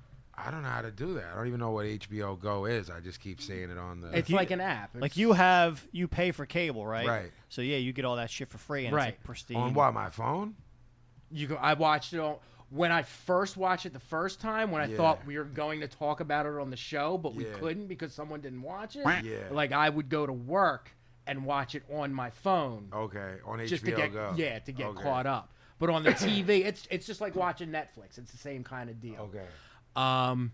So watching the second season, originally, I had said to my wife that I actually liked the first season way better. For me, it was much heavier because it was much more on a human level than it was on the metaphysical. Yeah, and cerebral. Right. Yeah. Then I went back and watched it, and the whole second season, I just started getting this idea of the town of Miracle is a metaphor for your brain, and the whole idea was their brain was untouched. It was not marred by this tragedy that everyone else went through. And they kept trying. They tried so hard to keep their borders closed, to keep their minds shut off, and everything about like the last episode when the GR comes to town, they get through the borders when no one else could. That's all those intrusive thoughts of grief getting into your consciousness and your mind, no matter how much you try and keep it. Like my brain just went on 9 different spirals about that show. I didn't think of it the way you did, but my mind was fucking everywhere. Yeah. It broke my fucking head. Yeah. I'll say that much. Yeah, well, that was a tangent right there. It sure was. I'm going to throw it to you for word association. Are we up to that already? I would love to. I like my life. I like my life. You all right there, OJ? Yeah. What do we want to do for this episode's order? Ladies and gentlemen, you have to see what the professor is doing. for this. His hat's fucking out of line. Way out of line. It's not my hat. We had to stop and take pictures because it was so fucking off the wall. So yeah, just pick a direction and we'll go. Start with a hat, man. Yeah, have me my hat. You got to. Start with Lady Charlie. Charlie. Lady Charlie. Charlie? I think he was trying to say Lady Chatterley? Chatterley. And why he thinks she had that hat, I'm not sure. It's But from that period. Period. Period piece. Pablo, what comes to mind when I say lard? The power of lard. Oh no, you have one. I know you're gonna say. really? Yeah. That was it. No, you have one. You're gonna say. I'll help you out when it comes It's around. you're sure it's me? It was me? It should be you, 100%. Okay. All right. Jeffrey. The power of lard. I'm curious to hear this. Fork Boy. Well done. Are you a mark for them? The first two. Okay. I didn't know there was anything didn't know there was past it. anything else. There's two other ones. Where is there? I'm gonna ask for Pablo's help without. So forget the band. Lard. Lard. Lard. Nicely played. I thought you were going to do it, so I didn't do it. Tell heads what I'm talking about. Yeah, I'm gonna. Lord. Lord. Lord. The for those familiar with Stand By Me, The movie. when they're chanting "Lord ass" at the dude, there's a TV edit, and I don't know what motherfucker at Universal Films fucking who signed off on this edit, but it's like Lord. Instead of putting butt in, they just left it blank. Yeah, but Makes no sense. Alan Jurgensen is a fucking batshit crazy lunatic. If I'm staying on real topic, Not for cheap pop or nothing, but Amy interviewed him for our book, and the fucking 4 or 5 stories he tells he's out of his mind. He's out of his skull. So high with fucking Butthole Surfers Gibby. Yeah. Gibby's taking a shower and is hallucinating their spiders. So Al comes in with a shotgun. It's like, I'll get the spiders that are non-existent. It just starts firing off and good stuff. Good times. Pablo, what comes to mind when I say crass? Like the logo, don't know the music. Yeah, I'm like most people. Jeffrey, crass? Love Crass. Nice. We did Crass before. Did we? Yeah. See, it happens. Pablo said the same thing. Crass? and I said the same thing. Pablo, Seth Rogen. I like him. I wish he was funnier. Jeffrey? It was annoying. When Ill Bill's daughter was a little bit younger, every time he was on TV, she thought it was me. Oh, see, I don't even know who he is. Yeah. So I can't even be like, oh, I get it. Yeah. That whole generation Of comics? yeah, unknown to me. Pablo, Bam Bam Bigelow. Yeah, he can wrestle. Jeffrey?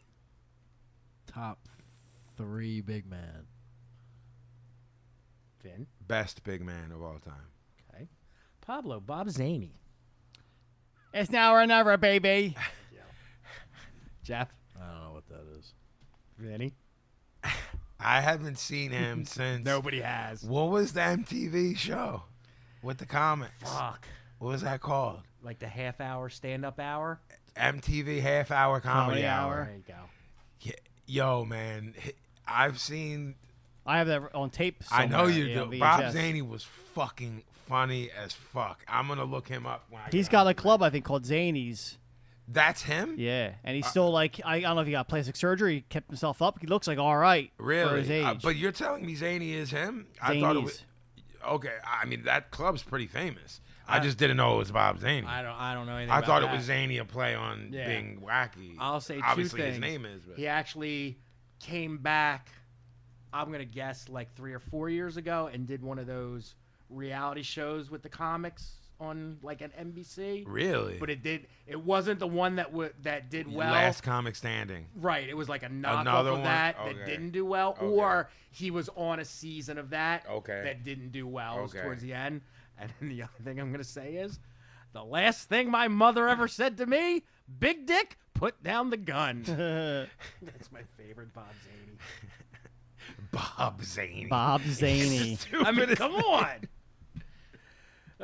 Pablo, Portlandia. I love that show, but then I somehow need to take a break from it for a while. Jeff? I've never seen it other than the Danzig cameo. I still haven't seen that one.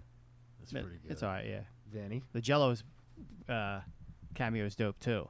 I never saw You never saw that? That was pretty good. I popped for the Danzig clip, but I think it's a hunk of hipster shit. I the can't show. stand that dude. Neither can I. That dude's fucking OG. I know punk he rock is. guy. I know he is. And I still into can't that. Fred stand Gimmick. him. No, that fucking stuff that he did on, I don't know if it was Saturday Night Live, whatever it is. When he does that fucking British punk rock thing, Yeah. fucking funniest shit ever. The skit, if you don't watch any of it, the skit where they do the Battlestar Galactica, where they binge watch Battlestar Galactica, is fucking hilarious. I think I watched that with you yeah, in D.C. Yeah. Yeah. Pablo, King Crimson. Brilliant musician. Never got into it. Vinny? They're one of those. I like some of their stuff, but they're one of those bands I respect the fuck out of from as players. But sometimes it's a tough listen. I would say almost word for word exactly the same thing you Yeah. said. Pablo, Vinny Stigma. Stigma! Jeffrey.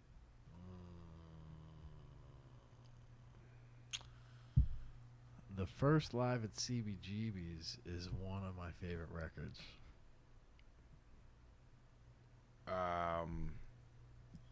The first thing that comes to my mind is OG. I'm going to say he gave me the greatest nickname I've ever had. Stevie Puerto Rico. Pablo, Diamond Head. The mountain in Hawaii? No. All right. Jeff?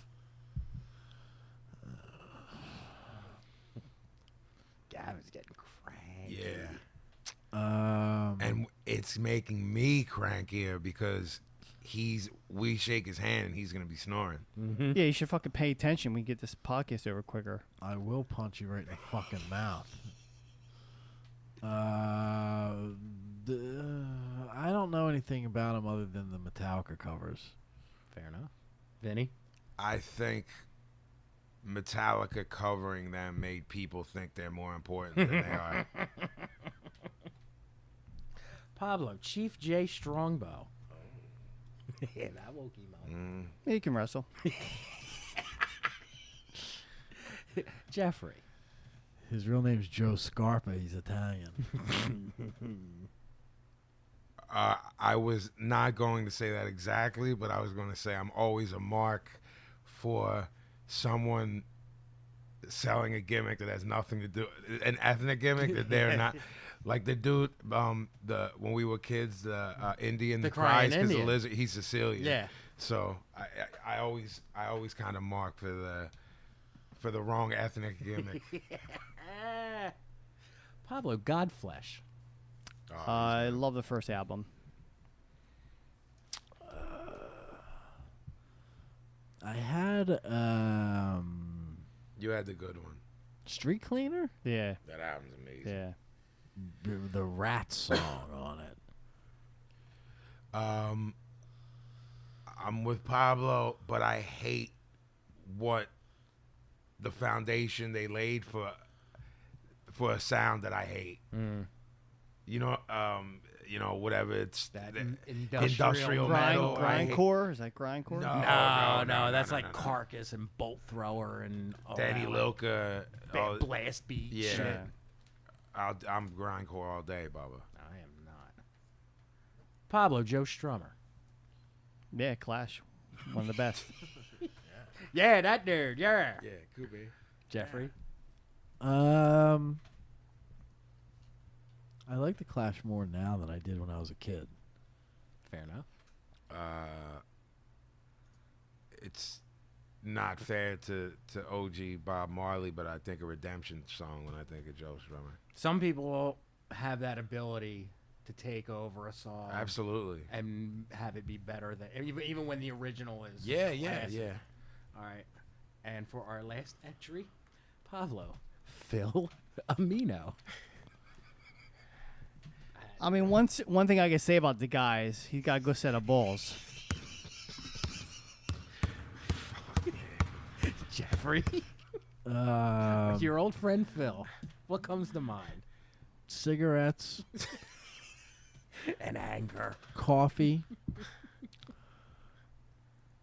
2 glazed donuts, I didn't know about the glazed and, donuts. and never taking gym class in 10th grade. Yes. Vinny. He's the ball man. Ah, there we have it. Wow. His hat and everything. That leads us to one place. A very dark place. A place called Dear Vin. Damn.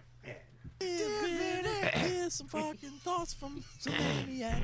Here's some fucking thoughts from some maniac. This gentleman says, Dear Vin, what's good? Not crazy or anything. Whatever. 7 hours later. Yeah, that's the best. You don't talk? Question mark. Wow. Well, Yeah. what? He was So offended. he's offended and trying to drum up some heat. What social media outlet is that through? Facebook. That is a Facebook. Dear Vin. Hey, what's that band you love? Or that song you did? Nice. Where they are on the tour bus. And that's Oh, it. I know that one. That's it. Can you help me a few bars? The Eagles. Hotel California. Minnesota. This means it's a good one. Dear Vin. Thanks for holding my chair yesterday. Much respect. The hot spots must have been abundant. Don't know what else to say, but hey, much love. I mean, you're a chair holder. That was nice that you I held a mean- chair for him.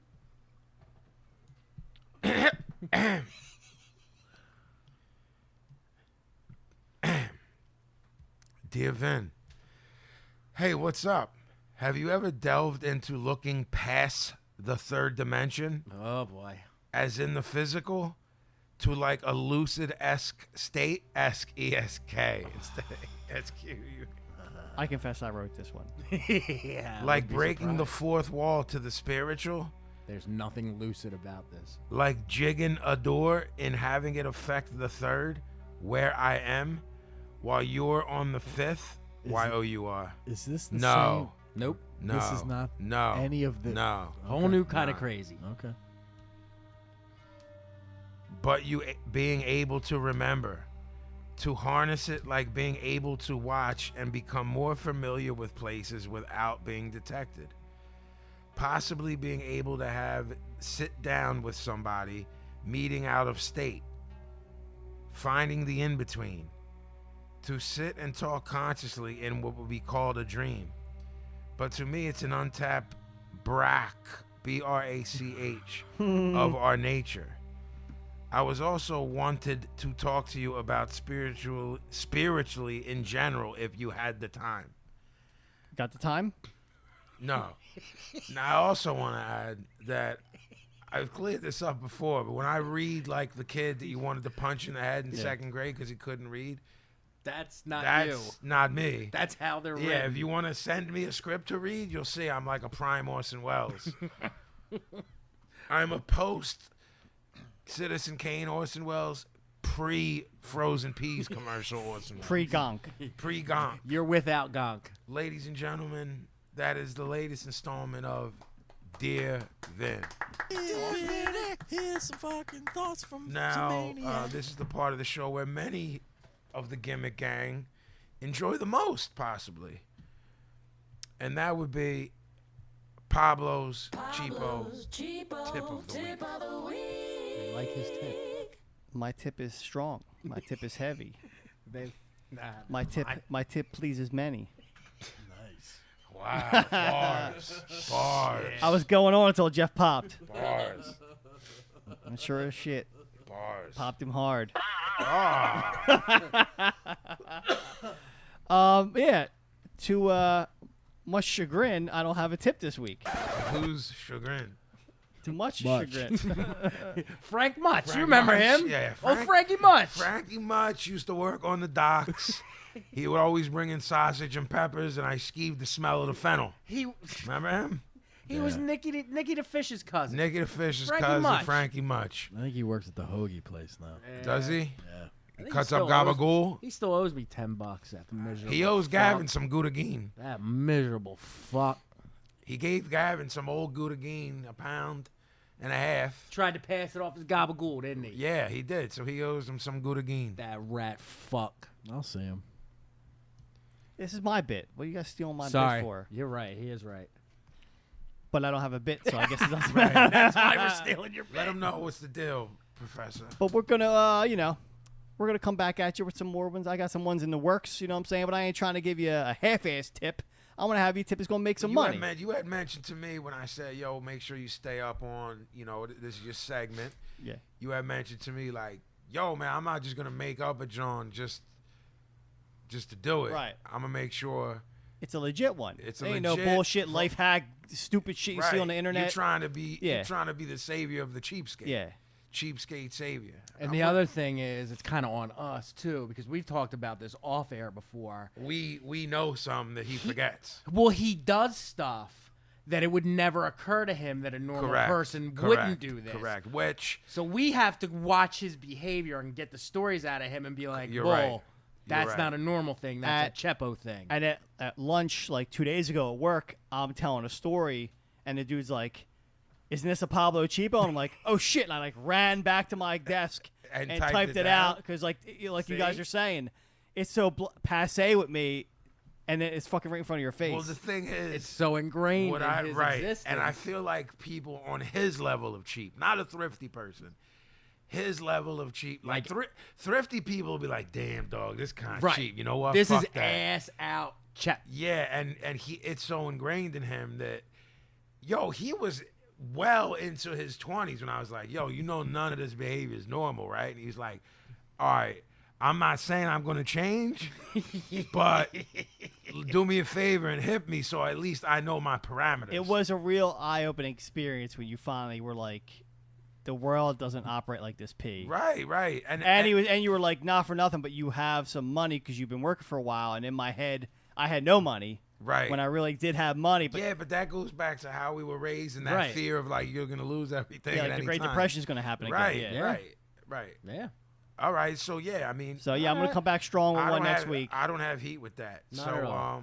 well, you also run our mailbag. That is at info@broadstreetbreakdown.com. You can send us any questions, hate mail, ideas, so on and so forth.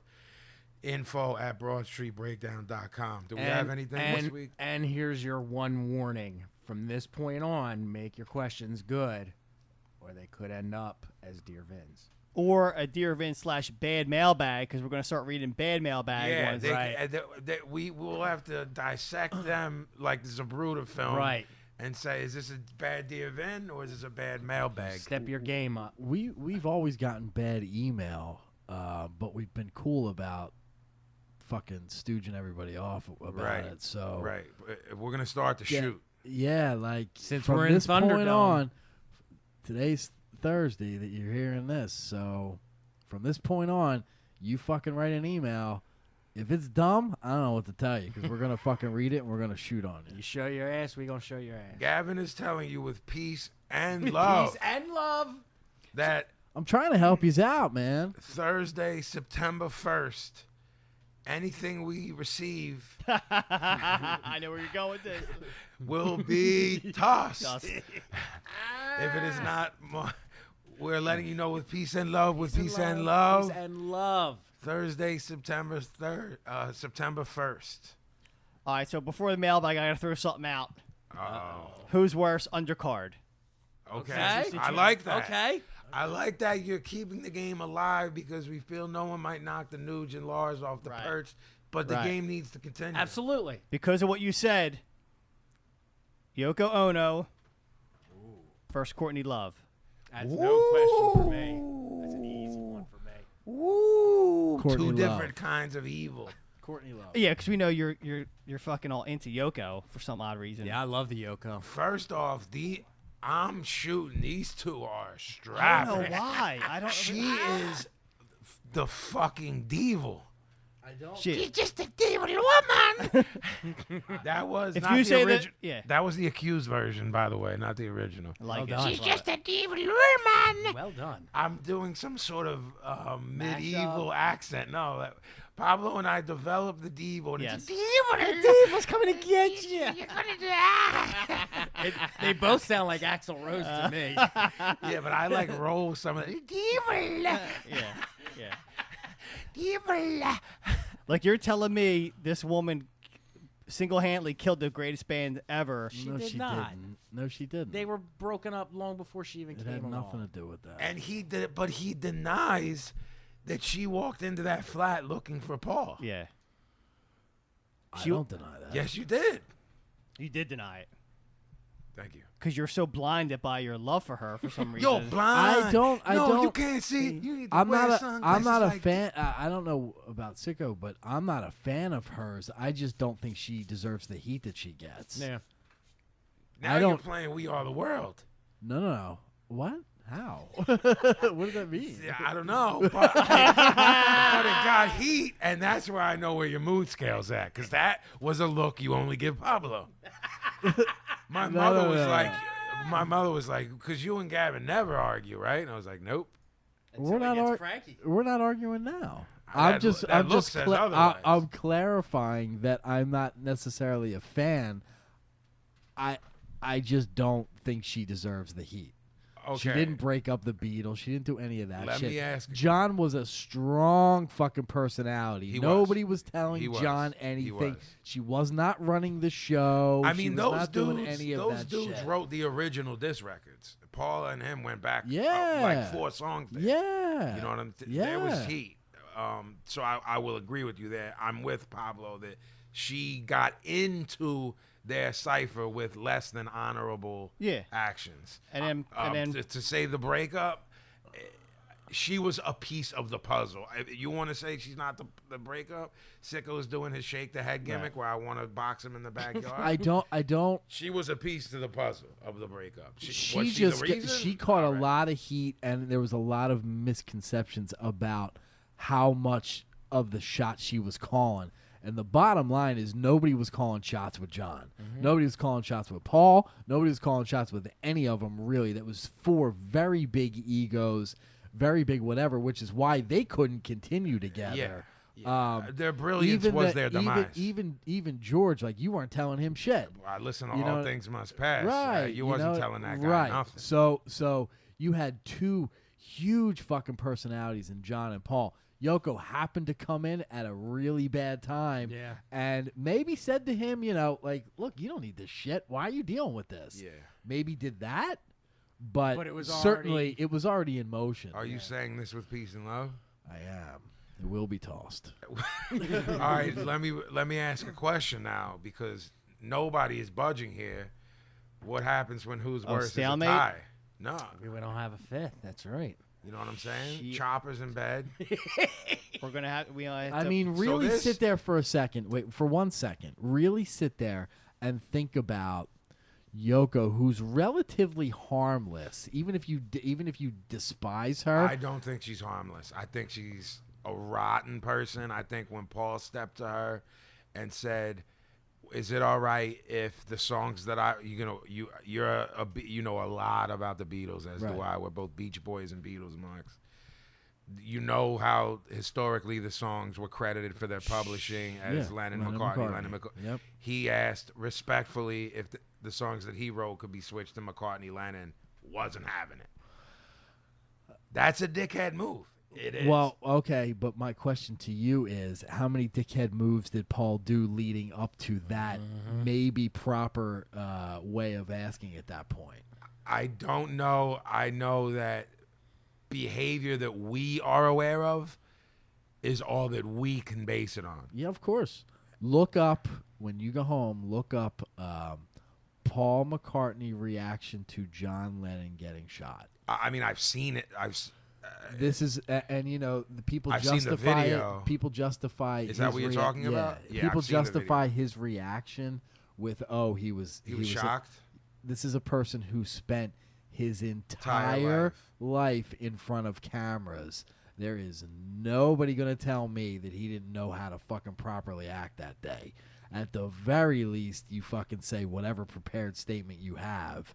And that motherfucker did not give a fuck. Yeah, at I'm the not time. sure how. What's that got to do with Yoko? We're talking about Yoko, not Paul. Because Yoko is the executor to his estate. So she's running his shit. So And she's a horrible musician. Where If I'm Courtney the- Love at least if- is a decent musician. if she's God not. forbid Vinny fucking passed away, and I'm the executor of whatever. I'm the executor of your estate, tapped. and somebody are. you had heat with came to me the proper way and was like, "Oh, I need a favor with," I'd be like, "Suck a dick, not my problem." Doesn't matter how they came. Yeah. Fucking Yoko Gavin's got fucking problems. I like that Pablo's got anything to say about this where he has no knowledge on the subject at all. Like, is I'm- barely aware the Beatles exist. I'm kind of popping for that point. But I love that he sees Yoko the way I do. Yeah, she's a horrible human being. She is. Why is she? She's a rotten Mark, human being. why? She co-signed. Because she's fucking evil. She Okay. co-signed the shitty treatment of Julian, no matter what you Agreed. say about No doubt. But she could have broken but something. I break that down to maybe she co-signed it, but she certainly wouldn't have had any influence otherwise. Yeah. Again, nobody was telling. John was a fucking asshole, abusive to women, abusive to fucking everybody he was in a relationship with on any level. No one was telling him anything, and on top of that, for most of that time, was a pretty hardcore junkie. Yeah, of course. So nobody was telling him a fucking thing. I hate that kid they made together. He's a fucking bozo, Sean. Like, fuck him. I too. don't agree with. I disagree. I don't disagree with you on that. So we're at a standstill. So do we put this to the gimmick gang, or do we revisit? Yoko, and then you got Courtney Love. Yes. Like at the very least, Yoko potentially kept John alive for an extra 10 years. I think Courtney Debatable. did. I'm with P. Jiggy there. They She just was laid in doing- bed. They laid in bed all day. Whoa, you should really fucking work for her millions on that one. What would he have done? I'm not listening to a word I know he's you're not. saying. I know you're not. What would have happened to him in 1970-71 when the Beatles broke up between 70 and 80 had Yoko not been. That's Kathleen's alarm. Oh, Why even? Had Go to Yoko sleep. not been there. I don't know. He might. We'll never know. We won't. He could have met a good John and got clean. Yeah, Jeff. Had one with Cynthia. Well, look. He's Man. bound. He's walking away. He's bound. I think he's getting up to hit you. Please don't. My neck's all jacked. So I don't think we got a winner. We might. This Courtney Love, a wretched human being, wretched human being. Vile. Pond scum, crud. Talentless. Planned things out before she even met Kurt on record. She may have. But it's a possibility, at least. At least a possibility. It's a strong that possibility. she killed her husband.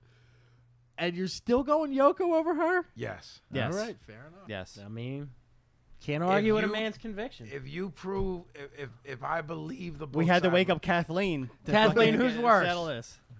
That's right. Yoko or Courtney? She I grumped think it. it's Courtney. Well, there you have it. If we gotta let the gimmick gang decide, All right, then. we do. You know what I mean? Courtney Love versus Yoko Ono in the undercard to the main event. Of who's worse ever. Yeah. Undercard. All right, so that was fun. So here we go. This is a crew up episode. of the mailbag. So most of the questions we all can round table. All right. With the exception of one. So this one is for the crew from Raw Def, DEFF. All right. Right. What was your first tattoo and which one holds the most meaning to you? My first tattoo was like, if not the day, the week of my 18th birthday, because I had to do the Italian shit and not have my mom lose her skull. Yeah. You know what I'm saying? I got some Iroquois Indian shit, and the most meaningful tattoo is I have my son's name on me. Sicko? My first one is a dragon on my arm. It was just I was trying to think of what a dragon says. I couldn't come up with anything. But they don't do that. That dragon tattoo is a classic tattoo. Like, it's a classic dragon tattoo. yeah, though. it's just a wall flash, Yeah. very basic. Yeah. I was 15 when I got it, 1988. Not much of a story to it. And But what's it the looked one? cool. And what's the one that holds the most meaning to you? The one I just got from Jackie. It's for my friend who died. Pablo, my first tattoo is the Hellraiser box on my back. That was 18 again. Hellraiser box! You're going to die in hell! Your suffering will be legendary, even in hell. That voice. Everything. And probably one that means the most, I guess, is the Tony Hawk tattoo. It's just fucking Jackie just did a kick-ass job on it. And I fucking love it. Yeah. OG, you remember your first gimmick? Yeah, the G on my wrist here. For what? Yeah. What's that for? You just popped that on. What's the second question? And what's the one that holds the most meaning to you? Once my kids did on me. Yeah. Dig it. All right, that was an awesome question. This one, another one for the crew from Joshua Hilliard. Were there any old school punk rock bands from Philly that a lot of people should know about but don't? Why die? Why die? Lime so. I mean, No Escape. They're from Delaware. It's a Philly area, Greater Philadelphia. No, it's Couple. not. For me, I would put the Serial Killers over, but they're originally from San Fran. They located here. Is that what it's called? Relocated here? Yeah. Anyone that does anything with Gary Heidnick, I'm with it. I think we spoke about the scene, and it's scarce. It's very strange that a city this culturally rich doesn't have many bands. I would agree with. Yeah, shit just didn't hold up back then, or I'm not sure what it was. I don't know what it was. I mean, I think Sicko did in Word Association, Pagan Babies, to people that don't know of them, because I don't know nationally. You just never know how far. Yeah, I don't know. Yeah. So I would have to add the Pagan Babies Yeah. in there. The reason none of us said it is because we're from here and we assume you know, but I just realized you might. Jaybird is classic. I'm a huge fan of Starkweather, Rennie's band, but they're not punk rock, but he is. Yeah. So One of the reasons that Philly never really had this like established kind of scene, and it goes hand in hand, is they were never able to keep venues open here. yeah, That's been one of the things in Philly from time immemorial. Like there never was a CBGB's. Yeah. There never was that one central locale that stayed open for a bunch of years. yeah. I mean, all our shit always got shut places to down. me that felt like they were there forever only felt that way because I was so young. Right. 2 years of revival or something in my brain in that age felt like 10. You know Right. what I mean? But it wasn't long enough. Same with Pizzazz. Yeah, of course. Anything. Empire. Yeah. Yeah. All right, this one's just for Vin, from a guy just called Kings. Okay. The first email says, "Where did all Bunny's front go?"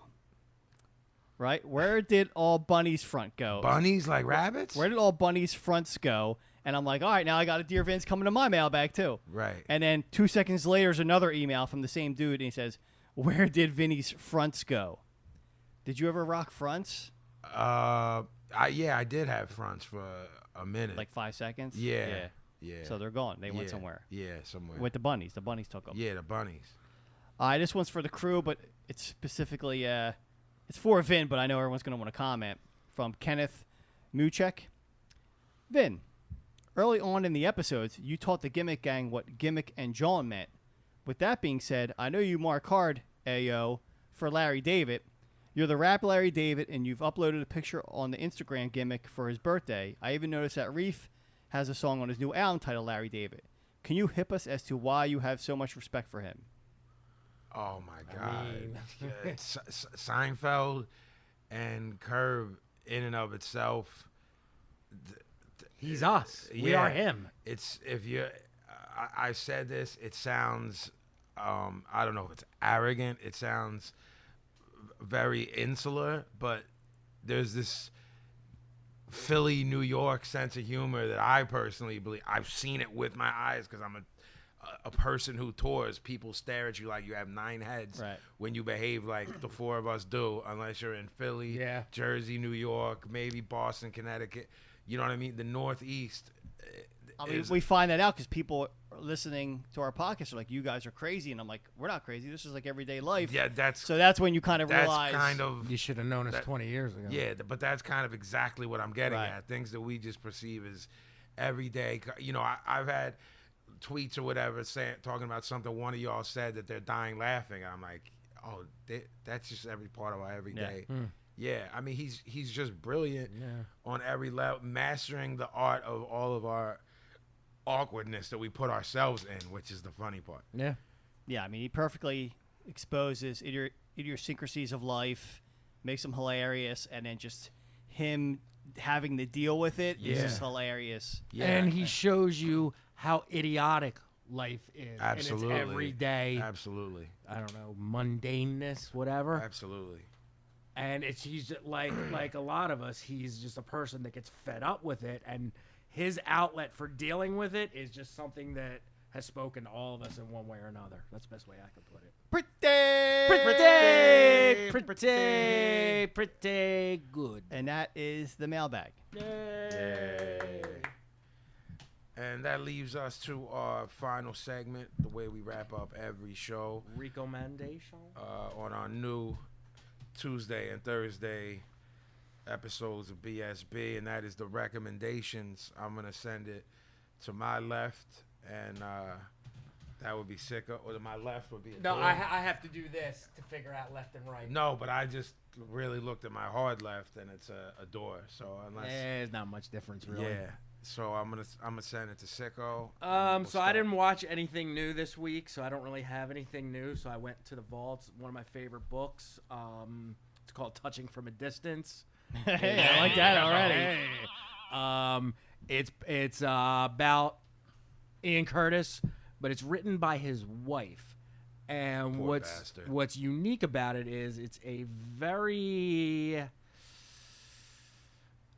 no holds barred. It doesn't put him on a pedestal at all. As a matter of fact, it reveals a lot of his flaws as a human being, which you can take it or leave it, in relevancy to his artistic output. If it's important to you, if it's not important to you, that's for you to decide. Me, I'm able to overlook the person for the art. It's easy for me, but the book is really good. It covers, she knew him best. She knew him from his very beginnings to, obviously his suicide. It includes some cool, handwritten lyric stuff, photocopied. The story is good because it doesn't revere him. He was a human being. He was fucked up. He had some not so nice tendencies, and it's a good story. Touching from a Distance. I think it came out in the early '90s. It's been out for a while. Word. I'm going to go the book route this time with the rest of you boys. Upper echelon. This should be good. Upper echelon. So this is a sci-fi book, and you wouldn't picture this from this author, but he wrote a fucking excellent, one of the best sci-fi books I've ever read. It's The Sirens of Titan by Kurt Vonnegut Jr. Ah, love the Kurt. Now, I mean, if you're a sci-fi fan and you haven't read this, you need to read it because you're gonna be fucking fucked. That this guy wrote this book and then everyone else just copied the style of this book on how I've never read it. How it the whole story gets reverse engineered at the end and it comes full circle and your fucking mind is blown. But yeah, I mean, Kurt Vonnegut as an afterthought, because he was not a science fiction writer. He just, as an afterthought, like wrote a few things that completely destroy the entire genre of science fiction. That's how good he was. Yeah. So I mean, if you're a sci-fi fan, get this book, Sirens of Titan. A lot of his books have elements of sci-fi in them. I mean, the whole Kilgore Trout, most of Breakfast of Champions. Yeah, with Slaughterhouse-5, right, where the dude sees his own. Right. Yeah, and he gets taken up to an alien race to mate with Montana, the human porn star. Yes. Like, one of Tell his, me more about this Montana. Opposed to the non-human porn star. Well, if she's on another planet, it would be odd that they brought another human up for him to mate. True. The short story, Harrison Bergeron, is totally science fiction. It's a great fucking story. Tom's brother? Tom's? I like that. OJ. Sorry, I didn't mean to hijack. Nah, that was great. Thank you for your deal. input. My recommendation is a movie that came out in, I lost the year, but I want to say 1815. Fuck. I was actually prepared. Now I'm not. It came out in 2011. Close. It's called Neds, Neds. It's about Nads? Like your gonads? yeah. Yeah. The story of Phil Phyllis? Phil Amino? Amino. I'm sorry, continue. It's a movie about the culture in Glasgow, Scotland, of these youth gangs that are their gang stuff is a little different than over here. Their stuff is all based on knives. So you have all these young, like 14, 15, 16-year-old kids who have all these scars all over their face from knife fights. It's huge in that culture over there. And this kind of is a story about a kid who sort of fell into that and what sort of happens with this kid. But it's a good movie, and I recently thought of it, and I thought I haven't seen it for a long time, but I enjoyed it when I saw it in 2011, apparently. All right. My recommendation for this week is a book that looks like a 3-year-old put it together. The graphic design is horrifying. The content is amazing. For anybody who remembers that tag team that was with Vince called Crime Time, they'll remember a dude named JTG. The book is called Damn, Why Did I Write This Book? By JTG. It's a shoot. He airs out everyone in the locker room. Most of the book is about Heat, and I love Heat. He airs out people by name. There's a part 2. I read. It's a super fast read. The writing is huge. It looks like it's got to be first grade level. There's 2 parts. I found it on Amazon for mad cheap. How many poops would you estimate you could read it in? 2 poops. 2. I would say if you really gotta get something, if you got some things on your mind, maybe 1 deuce. 2 deuces, depending on what you had. Taco Tuesday could be 3 deuces. Could be. So, good to know. Damn, Why Did I Write This Book by JTG. I got it off Amazon. Again, there's a part 2, and they're both mad cheap. So I ripped through this in one day, and I'm gonna read the second one tomorrow. But the first one's fucking incredible, and he shoots on everyone and unnecessary heat and locker room politics. It's dope. So that is my recommendation, which means goodbye. Goodbye. This has been episode 25. Happy 25th. Yeah. Of the Broad Street Breakdown. We are now on 2 times a week. Get at us. BroadStreetBreakdown.com, on Twitter at BSBRadio1, and we will see you next Tuesday. Peace. Filipino.